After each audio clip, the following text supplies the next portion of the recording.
Alhamdulillah, wassalatu wassalamu ala rasulillah Sayyidina wa maulana Muhammad ibn Abdillah wa ala alihi wa sahbihi wa man tabi'ahu wa mawalah.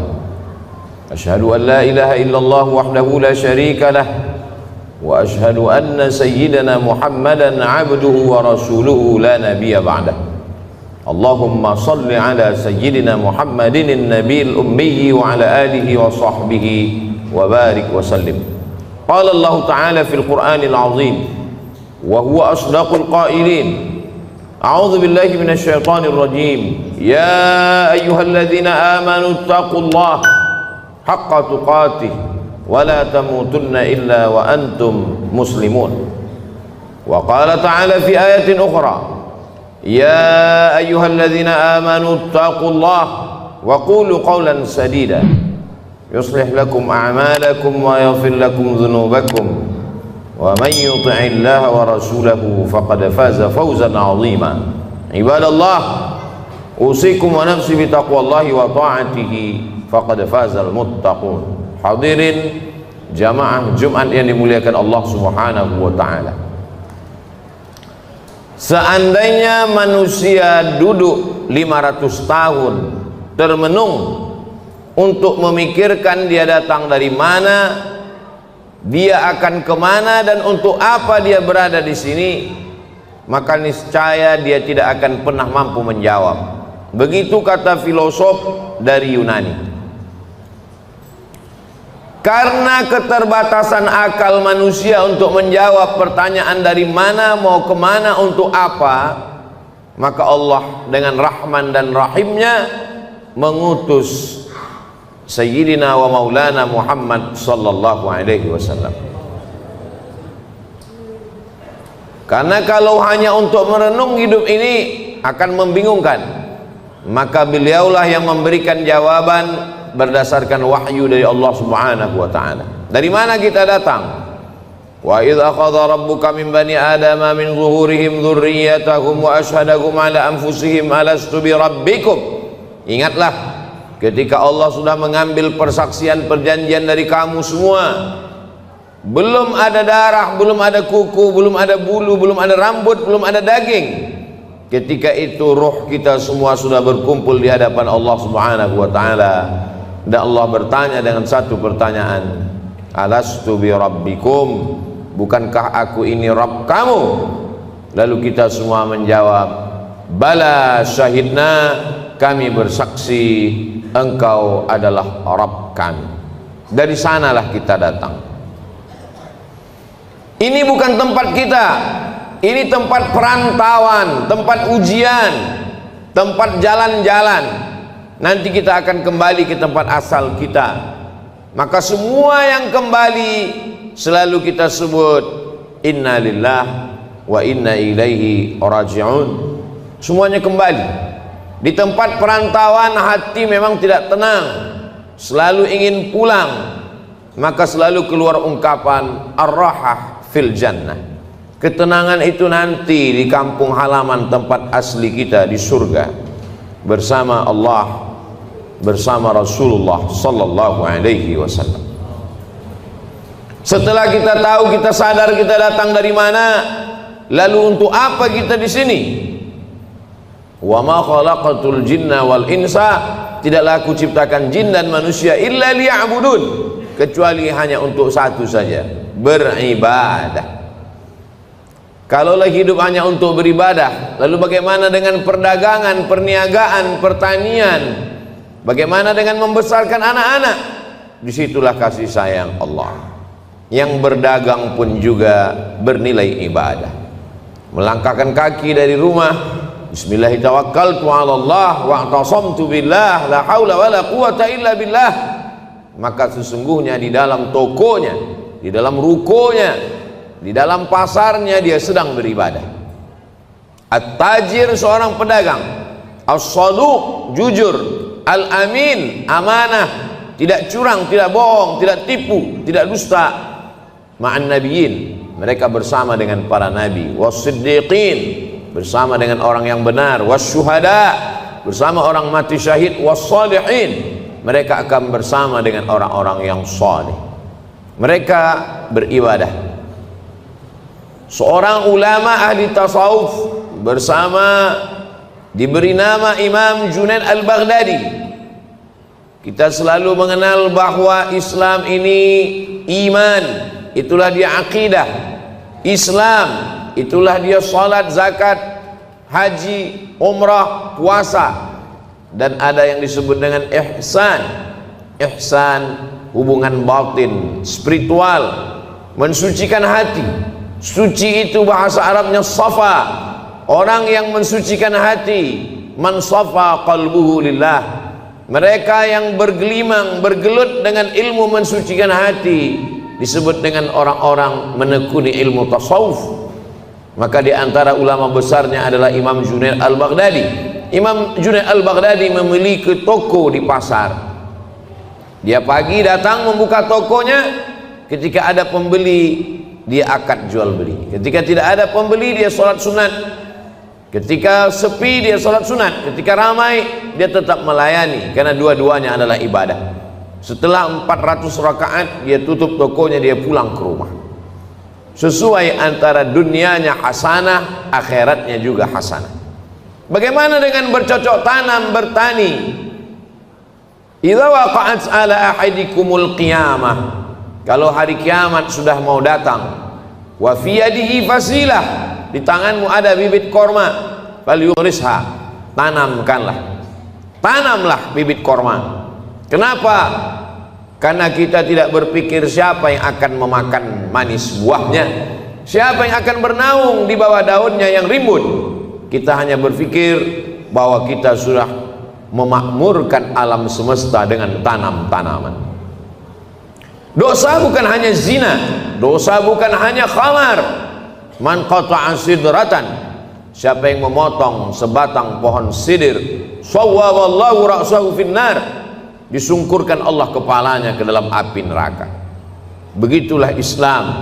Islam tidak hanya membatasi ibadah pada salat, rukun, syarat, wajib, sunat, sunan muakkad, itu ibadah mahdhah namanya. Tapi ada perbuatan-perbuatan yang kelihatannya bukan ibadah, tapi dia bernilai ibadah. Polisi, tentara, angkatan laut, darat dan udara, mereka sedang beribadah. Kalau mereka mati, matinya jihad fisabilillah, menjaga perbatasan negara, menjaga keutuhan negara, bagian dari ibadah. Dengan niatkan bismillah, dengan nama Allah. WC, toilet, bau busuk, jorok, najis, tempat setan, masuk ke dalamnya dengan berdoa, Allahumma inni a'udzubika minal khubuthi wal khaba'ith. Maka ketika itu dilakukan, itu pun juga bernilai ibadah. Begitulah luasnya rahmat Allah Subhanahu wa ta'ala. Langkah kaki, hayunan tangan, kedipan mata, bisikan telinga, berapa darah yang dicuci buah pinggang, berapa nafas yang berhembus, berapa lintasan hati dan pikiran, kita mau semuanya itu bernilai ibadah kepada Allah Subhanahu wa ta'ala. Karena kita tidak diciptakan untuk apa-apa kecuali melainkan hanya beribadah. Itulah mengapa subuh kita katakan iyyaka na'budu, kepada Engkau kami beribadah. Tergelincir matahari kita lagi mengulang iyyaka na'budu. Condong matahari saat petang kita ulang lagi, tenggelam matahari kita ulang, sempurna gelap malam sholat isya, dan kita terbangun tahajud malam, kita katakan iyyaka na'budu, kami beribadah hanya kepada Engkau, tidak kepada lain. Karena memang tujuan hidup kita adalah ibadah. Bagaimana ibadah orang kaya? Dengan hartanya membangun masjid, menyantuni anak yatim. Bagaimana dengan orang yang fakir miskin? Dengan sabarnya, dengan ridhanya, menerima takdir ketetapan Allah. Orang yang sakit pun beribadah, yang hari ini terbaring di ruang ICU, mereka sesungguhnya juga dengan sabarnya ibadah. Kalau sesuai keinginan kita dengan keinginan Allah, yang kita doakan, yang kita harapkan datang, Allah ingin kita bersyukur. Syukur adalah ibadah. La in syakartum la azidannakum. Kalau tidak sesuai yang kita inginkan dengan yang datang, kita risau dan marah, maka kita dalam murka Allah. Ketika sesuai yang kita harapkan, Allah ingin kita bersyukur. Syukur adalah ibadah. Ketika tidak sesuai yang kita inginkan dengan kenyataan, Allah ingin kita bersabar. Dan sabar adalah ibadah tersempurna di antara semua ibadah. Maka Allah katakan, innama yuwaffas sabiruna ajrahum bighairi hisab. Orang-orang yang sabar balasannya paling sempurna, paling penuh, bighairi hisab, tidak dapat dihitung oleh hitungan manusia. Maka kalau kita lihat perjalanan nabi-nabi, ibadah mereka lebih banyak sabar daripada syukur. Nabi Ibrahim alaihissalam bersabar mendapati seorang ayah Azar pembuat berhala, bersabar terusir dari kaum penyembah bintang, bersabar dibakar oleh Namruz mengaku Tuhan, bersabar tidak punya anak 86 tahun baru dititipkan Ismail, bersabar ketika mesti terasing dengan anak, buah hati belayan jiwa, ditinggal di kota Makkah Al-Mukarramah, dia mesti kembali ke Palestina, bersabar ketika diminta Allah untuk berkurban seorang anak. Lebih banyak sabar daripada syukur. Man asyaddun nasi balaan, siapa orang yang paling kuat ujiannya ya Allah, ya Rasulullah? Rasul menjawab, orang yang paling kuat imannya, itulah yang paling keras ujiannya. Al-anbiya, para nabi-nabi, thummal amsal fal amsal, dan orang yang lebih kuat. Jadi ketika ujian datang silih berganti, hubungan kita dengan Allah kita bangun dengan husnuzan. Kalau dengan manusia saja kita bisa husnuzan, kenapa seorang anak buah diperintahkan untuk menunggu direktur atasan mampu menunggu sekian jam? Kenapa dia mampu menunggu? Hanya karena mengharapkan gaji bulanan, karena mengharapkan naik pangkat dan jabatan. Dia husnuzon dengan atasannya.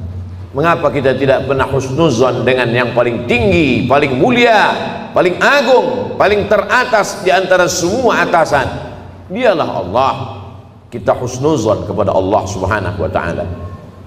Menyenangkan atau menyusahkan, baik atau tidak baik, itu menurut pandangan kita. Dalam pandangan Allah semuanya baik. Maka kita mintakan kepada Allah yang baik menurut Allah.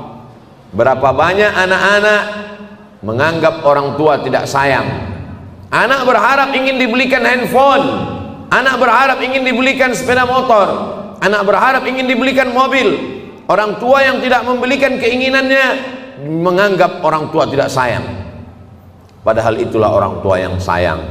Dia tidak ingin anak ini rusak, dia tidak ingin anak ini kecanduan game online, dia tidak ingin anak ini akalnya tidak dipakai untuk belajar.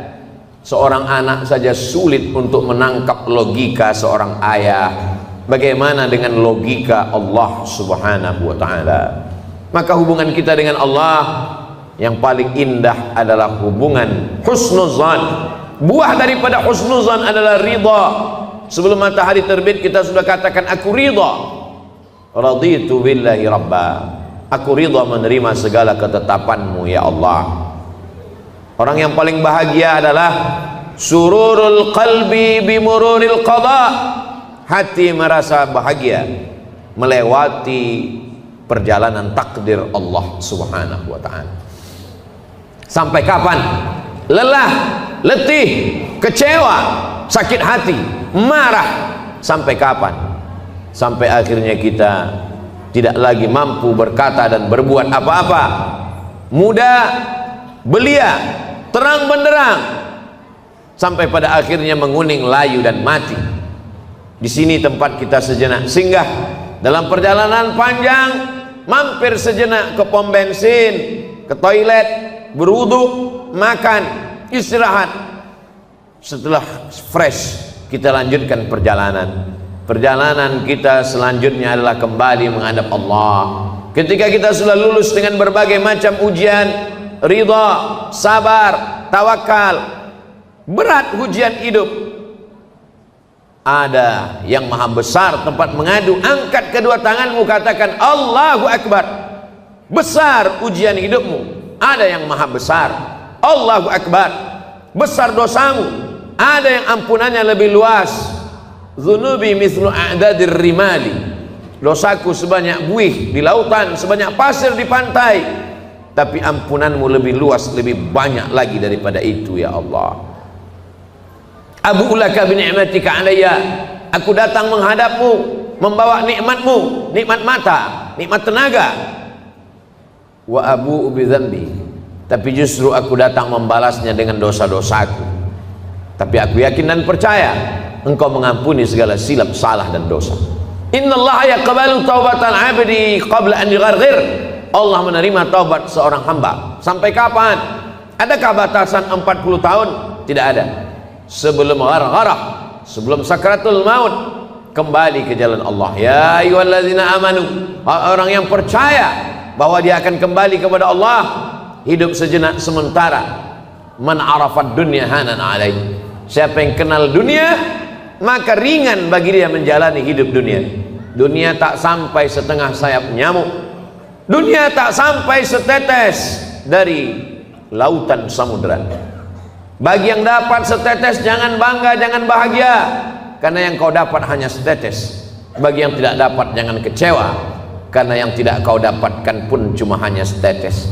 Masih ada lautan yang luas. Walal akhiratu khairul laka minal ula, akhirat lebih utama. Wal akhiratu khairu wa abqa, akhirat lebih baik, akhirat lebih kekal. Seorang penggali parit berkubang lumpur dari jam 7 pagi sampai jam 7 petang, gajinya dimakan, diambil oleh orang yang lebih berkuasa, yang lebih hebat. Kecewa, sakit hati, dia masih bisa tersenyum. Mengapa? Karena dia yakin ada akhirat. Malik yaumiddin, di sana ada keadilan, di sana akan ada perhitungan.